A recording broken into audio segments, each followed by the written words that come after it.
En 1954, la République démocratique du Congo avait les mêmes conditions d'études que celles offertes dans les grandes universités des États-Unis. Après 32 ans de dictature, plus de 17 ans de guerre, arrive la misère.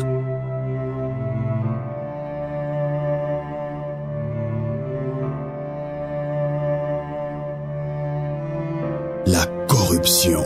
L'homme congolais est arrivé au point où, devant l'argent, il n'existe plus. L'harcèlement sexuel. On dit que c'était autre chose, tout ça. Et c'est l'enseignement, bien sûr, mais l'enseignement n'exclut pas les sentiments. Au milieu de ce chaos général, il continue à espérer.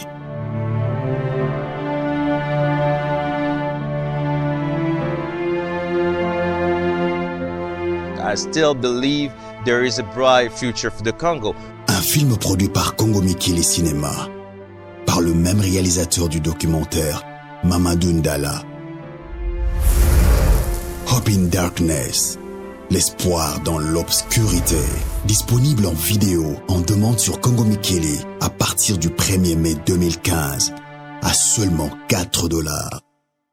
Ndenge nini kosala pona ko benga Congo na benga Congo. L'heure aux na Congo Mikili, cliquez l'icône place Bakomi, appelez le Congo à moins cher. Sima, créez compte na yo, pe kotisa mot de passe na yo.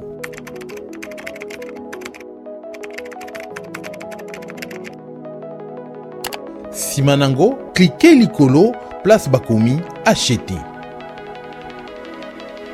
Enfin, pour un montant, il y a carte Oyo Olingi. Mbala moko unité ekozala recharger na compte na yo okoki kobenga à partir ya téléphone portable to ya téléphone fixe. Ngasi na babenga nga na benga Congo. Na basombela nga pe na carte benga Congo babenga nga na lemba lisolo. Nga moko na ye. Na sombi benga Congo. Na sololi. Na resololi. Na sololi. Pona mituna to mindondo, benga biso na 001 514 700 2199. Olingi ko benga Congo, bengacongo.com.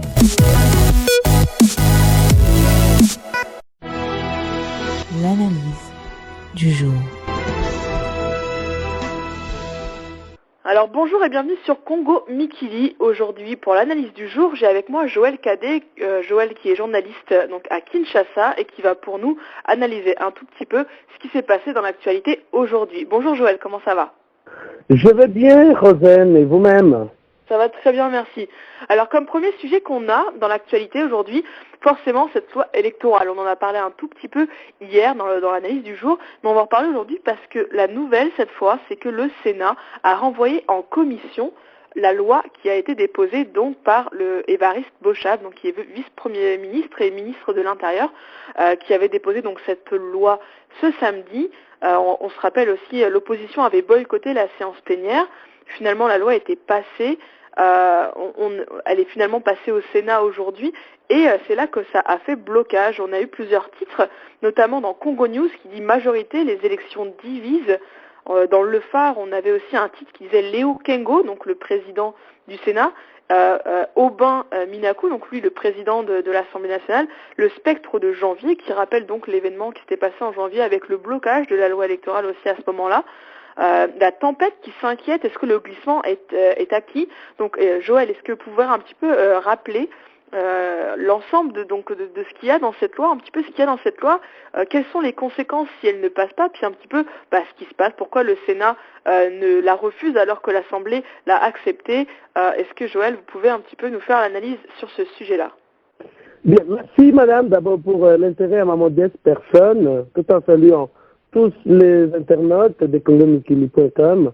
Je voudrais au départ rappeler à toutes nos sœurs, à tous nos frères éparpillés à travers le monde, à tous ceux qui sont intéressés par la question congolaise, qu'au départ, il y a près de 2 ans, que le professeur Évariste Bochab Mabouj Mabileng, actuellement secrétaire général du Parti pour la démocratie et la reconstruction PPRD, avait publié un ouvrage de près de 500 pages qui avait porté sur la révision constitutionnelle ou l'inanition de la nation. Tout ce qui a été entrepris, tout ce qui a été fait pour obtenir la première thèse de son ouvrage, qui était la révision constitutionnelle ou l'inanition de la nation. Par inanition de la nation, il faut entendre la destruction ou la mort de la nation congolaise. Tout ce qui a été entrepris pour la révision constitutionnelle a échoué, notamment l'accession de M. Malumalu comme président de la CENI, la convocation des concertations nationales en violation de l'esprit de la lettre de l'accord cadre d'Addis Abeba, et également la convocation, la volonté de la révision de la loi électorale en janvier, qui a été passée un jour férié, le jour réservé aux héros nationaux, dont Lumumba et Kabila. L'Assemblée nationale avait voté cette loi les jours fériés, donc le 17 janvier, et le 19, la population était sur la rue, non convoquée par personne. Elle est descendue sur la rue pour s'opposer à la disposition point 3 de l'article 8 de la loi telle que prévue par l'auteur du livre de la révision constitutionnelle ou l'inanition de la nation, qui avait prévu, qui avait conditionné l'enrôlement, qui avait conditionné les élections législatives nationales et présidentielles à l'identification nationale de la population par l'Office national d'identification de la population ONIP. Donc, cette première thèse ayant échoué, aujourd'hui, le régime en place, en connivence avec certaines officines internationales, certaines puissances occidentales, a arrêté un mécanisme pour l'inanition de la nation congolaise. Comment procède-t-on dans l'inanition? On y va par les improvisations. Ce qui n'était pas prévu dans la loi, dans la loi financière, notamment dans le budget de l'État. Par exemple, le découpage électoral, l'installation de nouveaux gouverneurs, l'installation de nouvelles assemblées provinciales, l'installation en effet de toutes ces structures ici, on a improvisé. L'objectif pour l'instant, c'est quoi? C'est aller vers un cul de sac, c'est aller vers un blocage. Et lorsqu'on sera dans un blocage, même les Belges savaient que dès que nous partons, les Congolais ne s'aiment pas. Plus de 450 ethnies, c'est beaucoup de tribus. Ils vont s'entre-déchirer d'abord, ethnie contre ethnie. Et lorsqu'ils vont finir, ethnie contre ethnie, ils vont descendre en tribu contre tribu. Lorsqu'ils vont finir entre tribu contre tribu, ils vont s'entre-déchirer famille contre famille. Et en conséquence, on va trouver une occasion de revenir au Congo. Parce que la Belgique, à l'époque, en 1960, madame, peut-être que vous et moi n'étions pas encore nés, donc croyez réellement que les Congolais seront incapables de s'autogérer eux-mêmes. Et ils avaient prévu exactement l'hécatombe. Parce qu'on sait que les Congolais, si leur point faible, leur faiblesse, c'est quand on monte une tribu contre une autre, on monte une ethnie contre une autre. Voilà un peu comment ça se passe au Congo. Et aujourd'hui, les laboratoires du régime en place, en connivence avec les planificateurs de la balkanisation de la RDC, se sont associés pour recourir à ce principe, pour hâter, pour précipiter le découpage de la RDC, pour ainsi provoquer des conflits par-ci par-là au Kasaï, entre les Bapende, les Bachoko contre les Lulua, à Kolwezi, entre les Bakarunda, contre les Basanga et les Bachoko, et en Ituri, entre les autochtones et les non-autochtones. Et il y aura un peu de conflit partout. Et en conséquence, on sera dans l'obligation de décréter un état de siège, un état d'urgence, et en conséquence, le chef de l'État pourra obtenir facilement le report des élections présidentielles et législatives nationales et nous allons obtenir le glissement. Voilà alors ce qui conduit, madame, à ce dont vous avez parlé sur la loi relative aux répartitions de sièges. Il y a des groupements qui ont plus d'électeurs que ça n'a jamais existé. Il y a des groupements qui n'existent jamais sur la carte géographique de la RDC, mais qui se trouvent là. Pratiquement, nous allons nous retrouver dans ce que nous avons assisté en 2011, où nous avions des provinces de l'Est, Nord Kivu, Sud Kivu, Maniema, où on a tué beaucoup de gens, mais vous allez vous rendre compte que ces trois provinces-là avaient été plus peuplées, voulez dire, que les provinces de l'Ouest ou des provinces de l'Est. Donc, autant on pouvait facilement voter là-bas, le chef de l'État pouvait obtenir au-delà de 80%, 100% dans ces provinces-là, tandis qu'au Kassai occidental, Kassai oriental, au Bandundu, au Bas-Congo, donc ces provinces où il n'y a jamais eu de guerre étaient moins peuplées ou avaient moins d'électeurs que les provinces qui avaient plus d'électeurs donc dans l'est de la RDC. Donc c'est exactement dans ce sens que vous allez constater qu'il y a eu des groupements, des secteurs qui ont plus d'habitants et pourtant, quand on vérifie sur le terrain, ça n'a jamais existé. Et donc, c'est la thèse de l'inanition de la nation congolaise, c'est la thèse de la destruction de la nation congolaise qui est en marche après avoir donc échoué la thèse de la révision constitutionnelle. Voilà un peu, dans peu de mots, comment je puis expliquer le passage avec beaucoup de précipitations le samedi dernier de la loi relative à la répartition de sièges à l'Assemblée nationale, laquelle loi, lorsqu'elle est arrivée au Sénat, le Sénat a trouvé qu'on ne pouvait pas aller trop vite en besogne, qu'elle a renvoyé au niveau de la commission politique, administrative et juridique. Attendons, comme c'était toujours le Sénat qui avait résolu le problème de janvier 2015, espérons que dans la chambre des sages, on pourra également trouver des solutions pour éviter que le Congo n'aille dans l'hécatombe. Avant de clôturer donc ce tout premier sujet, madame, je voudrais rappeler à nos frères et sœurs qui nous suivent à travers congomikili.com que tous ceux qui ont dirigé le Congo ont préparé soit l'hécatombe, soit les déluges à leur départ. Et c'est notamment les Belges. En quittant la RDC, ils croyaient que le Congo sera balkanisé. Vous entendez le français de l'époque du premier ministre, balkanisation. Donc, ils attendaient qu'après eux, il y aura l'hécatombe, le Congo n'existera pas. Mobutu, en partant, il a préparé les déluges. Il a même dit, pour ceux qui étaient plus proches de lui, après moi, il y aura les déluges. Les déluges, ni l'hécatombe, il n'y a jamais eu.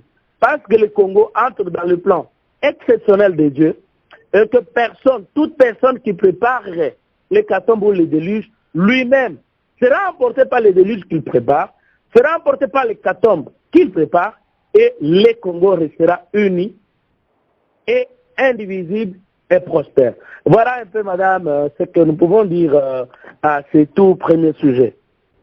D'accord, merci beaucoup Joël. J'avais aussi juste une petite précision. J'ai lu aussi dans la prospérité que le Sénat se prononce demain. Donc en fait, ça a été renvoyé en commission, mais le Sénat se prononce quand même demain. Est-ce qu'on peut avoir un petit pronostic de votre part sur ce que le Sénat va dire sur cette révision éventuellement? Oui, de toute façon, comme au mois de janvier dernier, le Sénat, en tout cas, est allé dans une démarche contraire à celle adoptée au niveau de l'Assemblée nationale.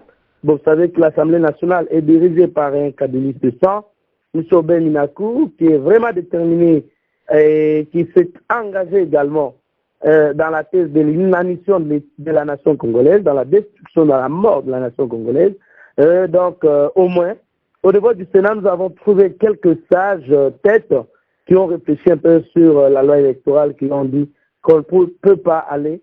Bon, attendons peut-être que l'étude au niveau de la commission PAJ aboutisse pour trouver une harmonisation entre l'Assemblée nationale et le Sénat. Voilà ce que je peux dire à ce sujet-là.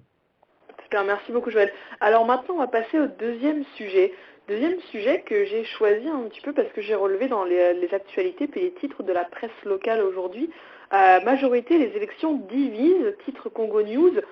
Ils vont même plus loin puisqu'ils disent après guerre au palais, comment Aubin Minakou travaille contre Joseph Kabila. On a parlé un petit peu effectivement de cette loi électorale qui ne met pas tout le monde d'accord.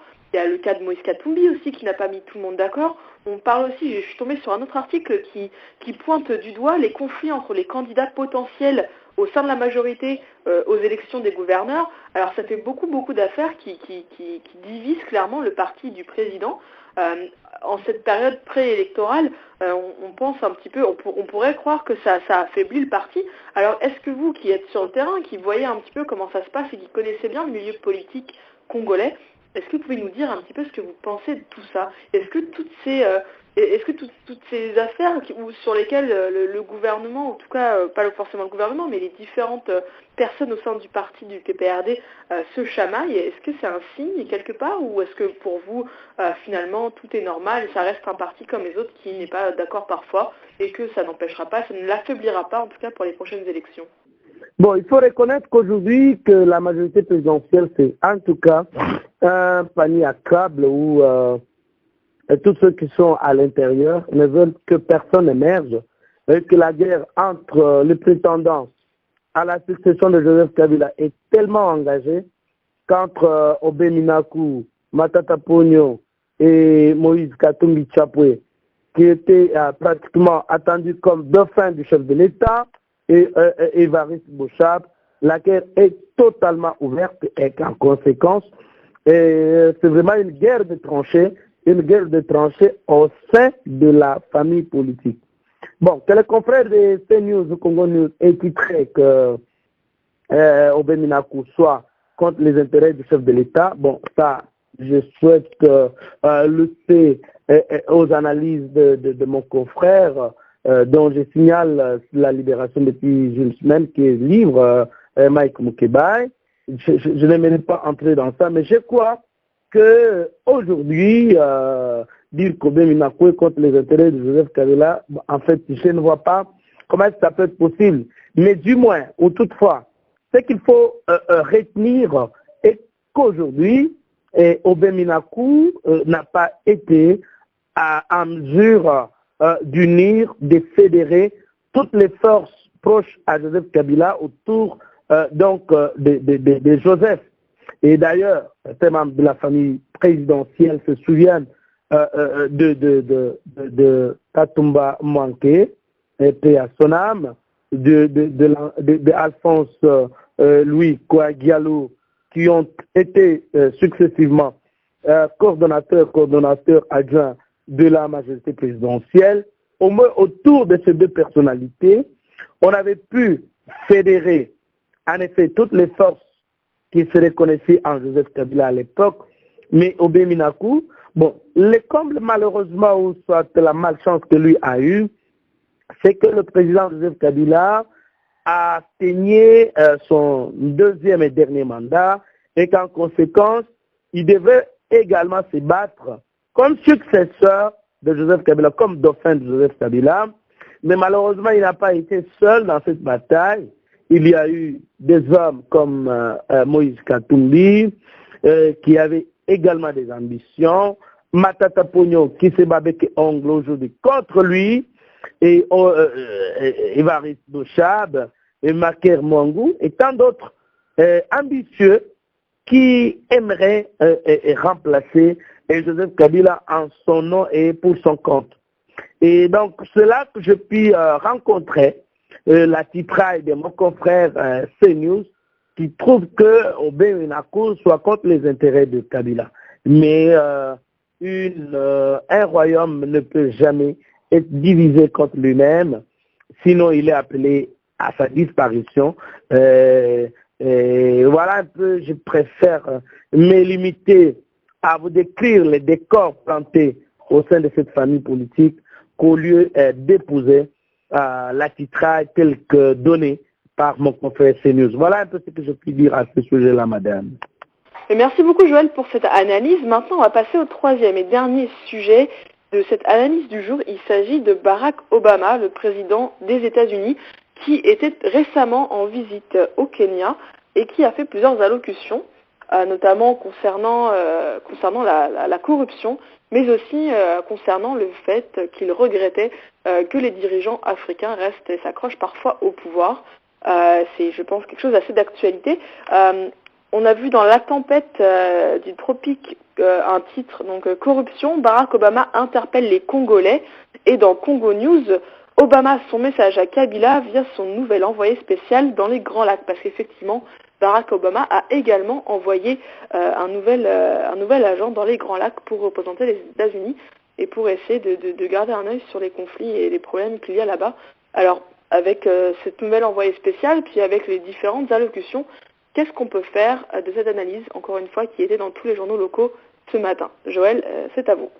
Oui, madame, je crois que la première chose qu'il faut d'abord retenir est que le président des États-Unis d'Amérique, dans tout ce qu'il peut faire, dans tout ce qu'il entreprend, c'est au départ pour la défense des intérêts des États-Unis d'Amérique. Donc, c'est pour les intérêts des Américains. Et qu'aujourd'hui, il puisse nous dire qu'il est pour, par exemple, la RDC, nos frères et nos sœurs devraient comprendre que c'est au nom des intérêts des États-Unis d'Amérique, parce que les États-Unis d'Amérique, ce ne sont pas, n'administrent pas leur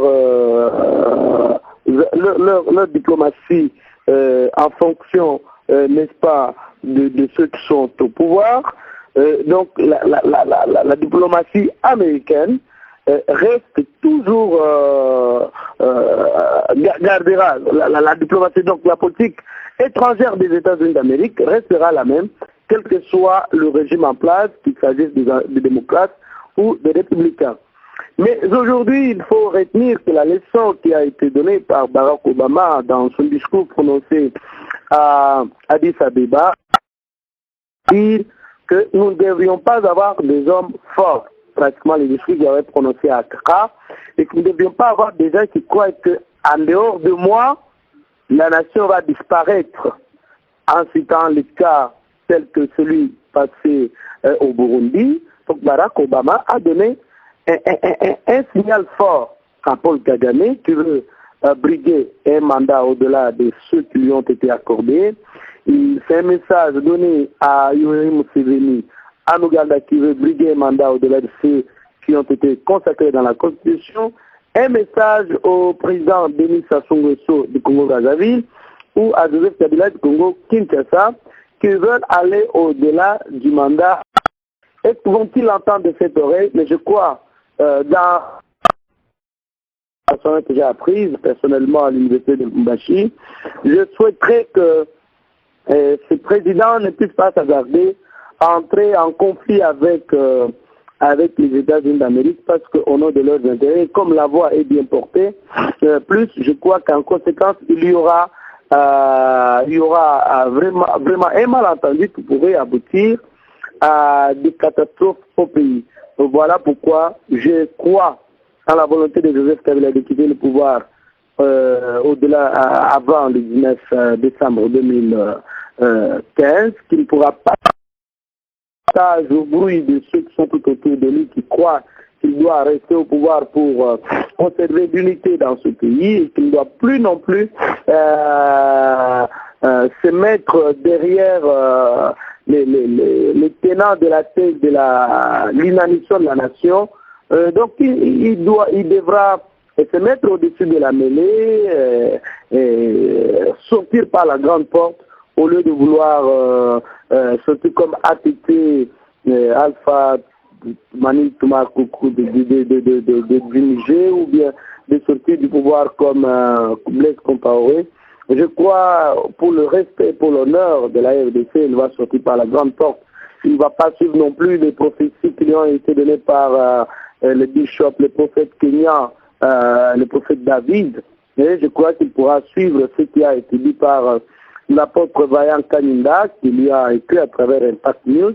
Il devra quitter le pouvoir suivant la prophétie qui lui a été donnée par le prophète américain Donc, s'ils ne suivent pas ça, je crois que ce sera l'hécatombe. Mais l'hécatombe là ne va pas concerner le Congo, parce que vous vous rappellerez, même lorsque l'AFDL est entré à Kinshasa en 2007, on avait prédit que le sang va couler à Kinshasa, même à la mort de M. Laurent Désiré Kabila, les gens avaient cru que le sang allait couler. Mais Dieu a toujours confondu ceux qui pensent qu'il y aura hécatombe, qu'il y aura déluge. Je pense que ce sont eux qui seront emportés par les déluges, qui seront emportés par l'hécatombe et que le Congo restera uni, indivisible et en paix. Voilà un peu ce que nous pouvons dire à ce sujet-là, tout en promettant de revenir là-dessus sur les prophéties qui ont été données au président de la République, ensemble avec l'apôtre Vaillant Kanyindate aux États-Unis, le jeudi prochain. Nous allons suffisamment revenir sur ça pour, même avec lui, revenir sur cette prophétie ici, conformément, n'est-ce pas, au message qui a été donné par Barack Obama en Éthiopie.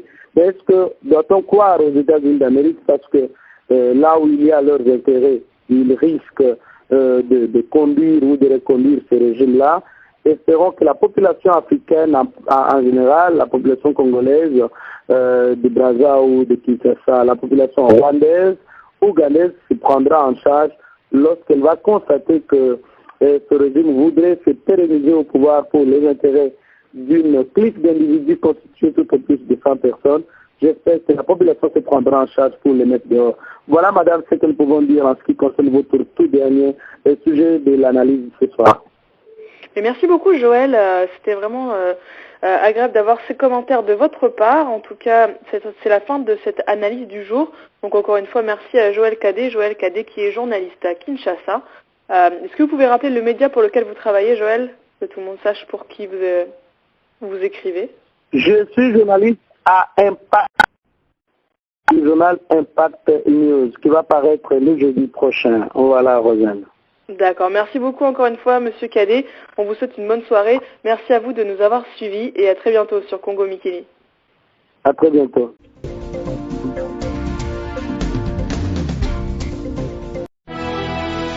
L'analyse du jour.